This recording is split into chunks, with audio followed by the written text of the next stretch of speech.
হ্যাঁ হ্যাঁ, কোনো অসুবিধা নেই, আপনারা কালকে আসতে পারেন, আসুন না। হ্যাঁ হ্যাঁ, আচ্ছা আচ্ছা, বেশ। হ্যাঁ, ওকে। দিদি দিদি দিদি, যারা বাড়ি কিনতে চেয়েছিল তারা ফোন করেছিল, বুঝেছো? বলছে কালকে সকালবেলা এখানে আসবে। বাহ, তাহলে তো খুব ভালো, ভেরি গুড।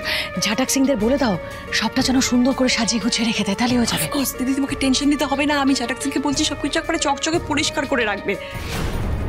একদম।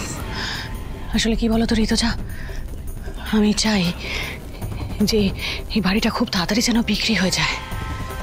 একবার এই বাড়িটা বিক্রি হয়ে গেলে না, আমার ঘাড় থেকে অনেক বড় বোঝা নেমে যাবে। আমার ভালো লাগে না এই বাড়িটায় থাকতে, একদম অভিশপ্ত মনে হয় বাড়িটা।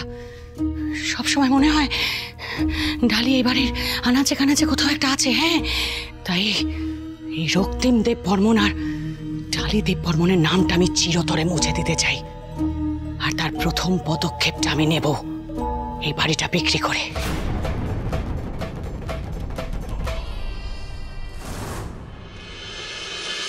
কে তোকে বলেছে যে মোর কিছু মনে নাই? সব মনে আছে, সব ভুলে আমাকে এখানে থাকতে হবে। একটা বড় কাজ করার জন্য এখানে এসেছি আমি। মু কথা দিয়েছি ওকে, মু সারা জীবন ওর সাথে থাকবো।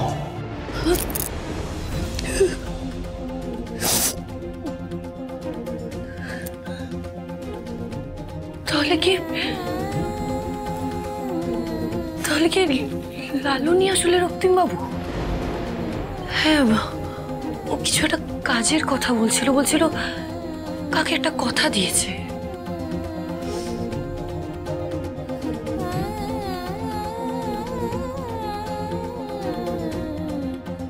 দিদিভাই আর্যকে নির্দেশ দিয়েছিল রক্তিম বাবুকে যাতে চলে বাসিয়ে দেয়। তাহলে কি সেই পথে উনি এখানে এসেছেন? তাহলে কি লালনের অতীতের সব কথা মনে আছে, ইচ্ছে করে চুপ করে আছে? ভগবান, কিছু বুঝতে পারছি না, আমি কিছু বুঝতে পারছি না। আচ্ছা আচ্ছা, এই লালনী যদি রক্তিম বাবু হয়, তাহলে উনি একবারও আমার কথা ভাবলেন না, একবারও নিজের সন্তানের কথা ভাবলেন না, একবারও আমাদের খোঁজার চেষ্টা করলেন না।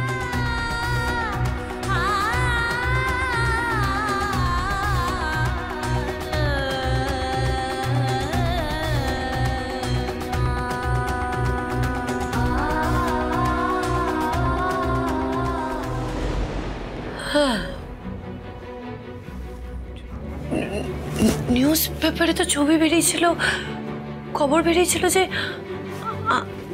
আমি রক্তিমবাবু দুজনেই মারা গেছি। তাহলে কি উনি সেটাকেই সত্যি মেনে নিলেন?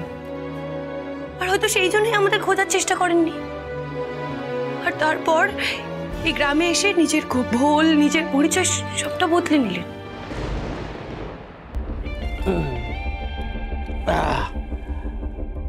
জড়িবুটি ম্যাডামকে দেখলে একেবারে শান্ত মনে হয়, আসলে একেবারে ধানি লঙ্কা, মাঝে মাঝে একদম খেপে যায়। হ্যাঁ, তখন বোধহয় বাড়ির লোকের কথা মনে পড়ে। আসলে ওর কাছে ফোন নাই, তাই জন্য বোধহয় খেপে যায়।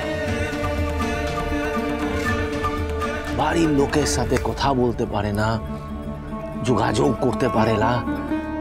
একটা ফোন উপহার দিতে হবে ওকে, তবে নিজের বাড়ির লোকের সঙ্গে কথা বলতে পারবে।